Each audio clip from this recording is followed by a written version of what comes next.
Hello guys, I hope you're staying safe, and this is my first flight review in a while.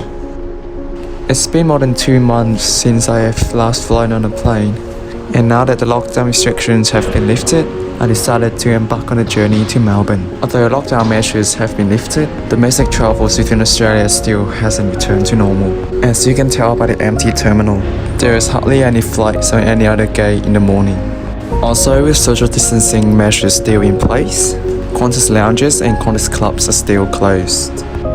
So I had no choice but to head to the cafe that's only open and got myself a cup of coffee.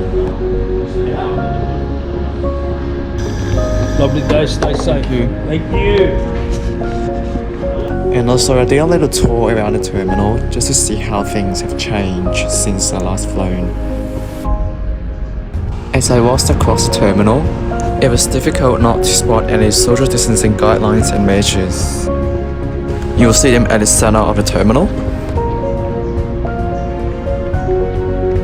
on the floor,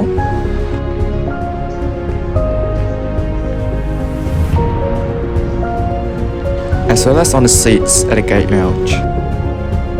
In order to protect the health and maximize safety of passengers on board, a flywheel pack containing antiseptic wipes and masks were provided at every boarding gate.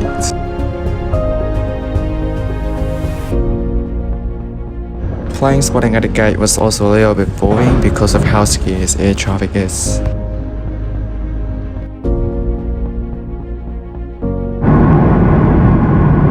I was looking forward to this flight, however something quite depressing happened at the gate. I just got told off by the lady because of my Asian appearance and that I'm actually in her country.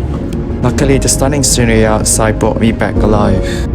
Because of the coronavirus, only a light refreshment and a bottle of water were served. Other drinks such as coffee, tea, juice and soft drinks were not available.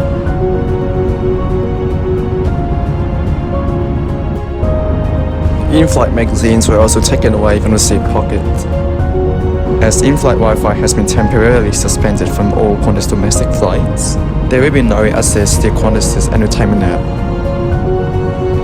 Although I was lucky enough to be on board of one of Qantas's aircraft with ivory screen fitted, because there are no headsets provided, you basically can't watch any movies unless you turn on the subtitles. But because this was only a short flight, I wasn't too bothered anyway.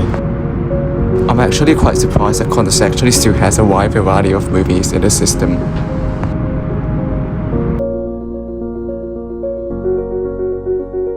With no movies and in-flight magazine, the stunning scenery outside became my only entertainment. And this was also where I found myself flying above the Great Dividing Range. With a little bit more than 15 minutes of indulgence of the scenery outside, we've commenced our descent into Melbourne. This was also when the pilot informed us that we were the first in line to land into Melbourne Airport.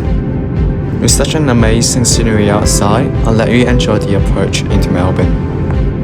And of course, I'd like to thank the Qantas crew for maintaining the professionalism during this difficult time. And once again, thanks for watching my flight review, and I hope you have enjoyed the video, and please subscribe to the channel if you haven't already. And I'll see you next time very soon.